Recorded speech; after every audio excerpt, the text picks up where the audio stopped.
Well, thank you for sticking around for part 2. Your iPad dried out. Yeah, it's all dry and good.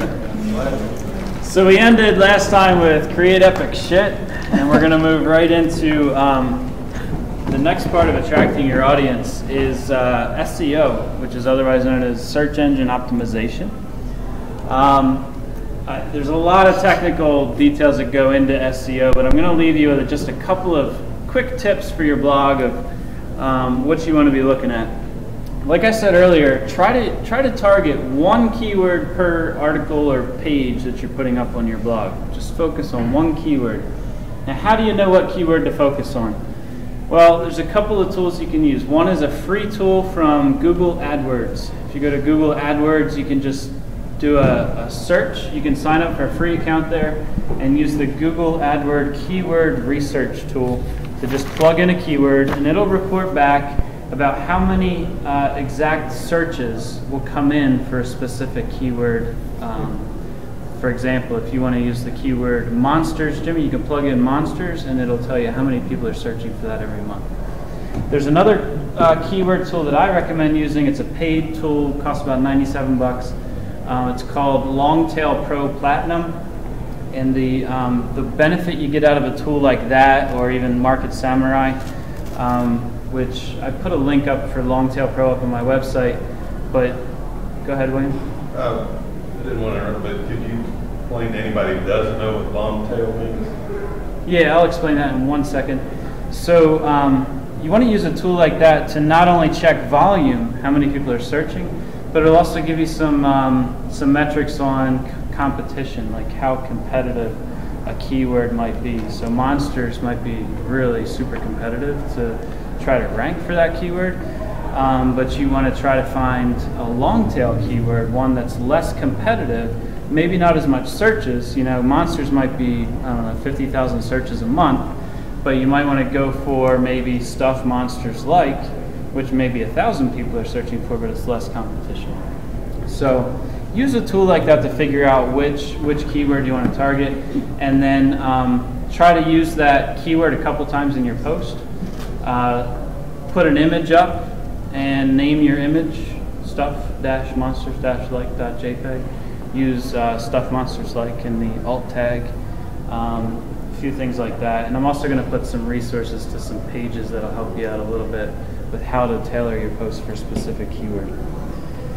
So that's one aspect of SEO. There's some more detailed stuff that I'd be happy to talk about offline further, or you can follow my blog and find out more there. So after keyword research, social strategy. Social is a big monster to tackle. There's so many different sites: Twitter, Pinterest, Facebook, Google+. The list goes on and on and on. So how do you know which one to target? My best advice for that is know your audience, like we talked about earlier. Try to figure out where your audience would be. So Cindy, you're probably talking to cool moms, right? Mm-hmm. So your audience might be on Pinterest or Facebook, probably the sites, Facebook and Twitter? Yeah. Cool. So try to know where your audience is hanging out socially, and just hit that platform as best you can. Don't try to be average or so-so on every single social platform. Target one platform first and be great. Like I said earlier, create epic shit. Be epic at one thing first, and then once you master that, move on to the next one.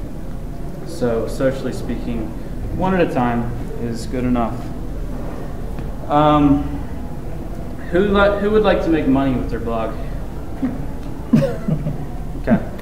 So monetization strategy, I briefly touched on it earlier. There's two main ways to do it. One is a ton of traffic and sell advertising.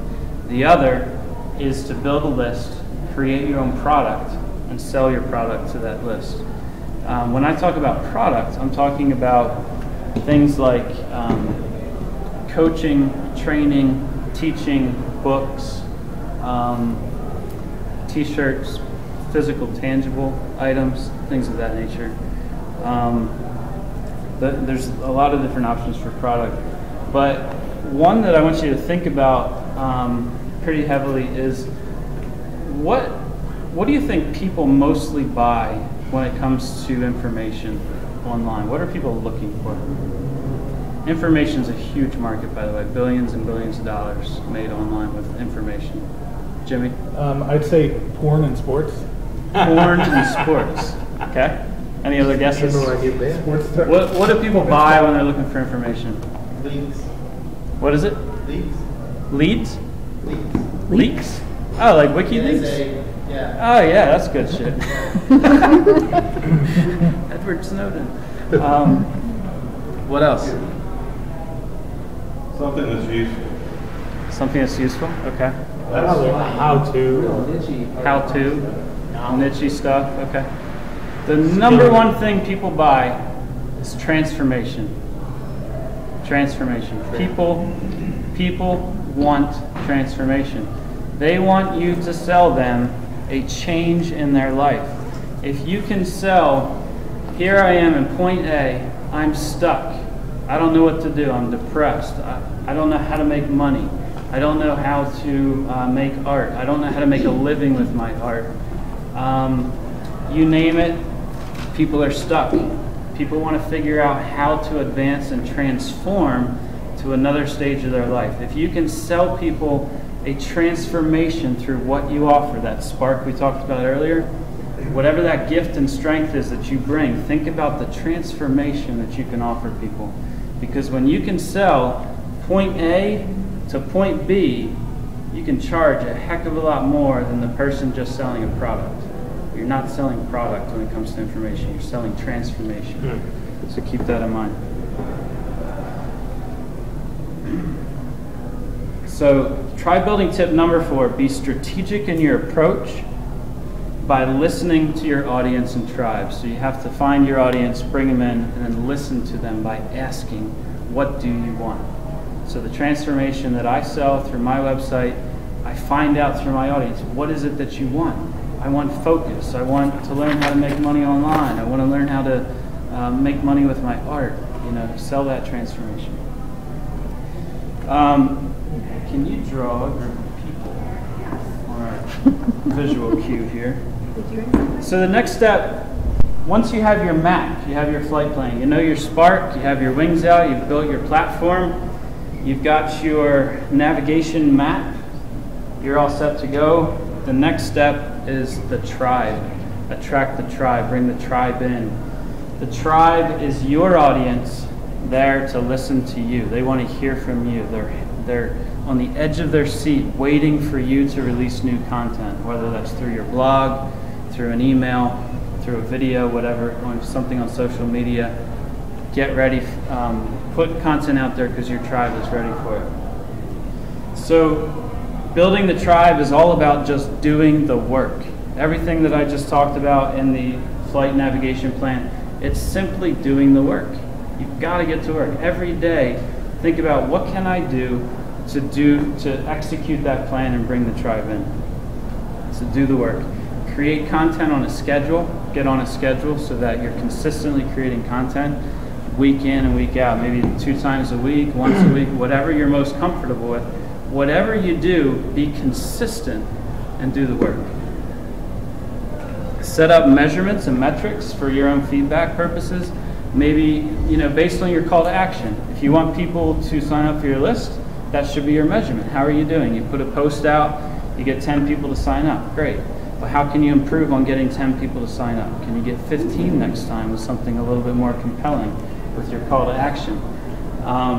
If your measurement is sharing, if you get 10 Facebook likes or 20 Google Plus shares or whatever, how can you improve on that next time? And just use your own metrics and feedback to keep on top of how you're doing with your calls to action. And then once you're happy with your platform, you feel like you're cranking, your conversion rates are good, your visitors are coming in, everything's good, you just want to take it up to the next level. If you have a few bucks to invest, throw it into something like Facebook ads or Google PPC. At one point I was paying, I think, $1.50 for every single person that signed up on my list through Facebook ads. So if I wanted to blow up my list to, if I wanted to add another 1,500 people to my list, I'd spend $1,000, get 1,500 people on my list. But before you start paying, make sure you know how much those subscribers are worth to you. So if you have a paid product that you're selling for 500 bucks, you know how many people buy it every time you launch it, then you know how much you're comfortable spending to get those visitors in and start selling that product. So it's all about math and numbers and metrics. And again, I love that stuff. I'm a super nerd when it comes to math. So run your stuff by me, and I'd be happy to help. So try building tip 5. Couple things. Always be building your list, and do the work consistently. Do the work consistently. The final thing I have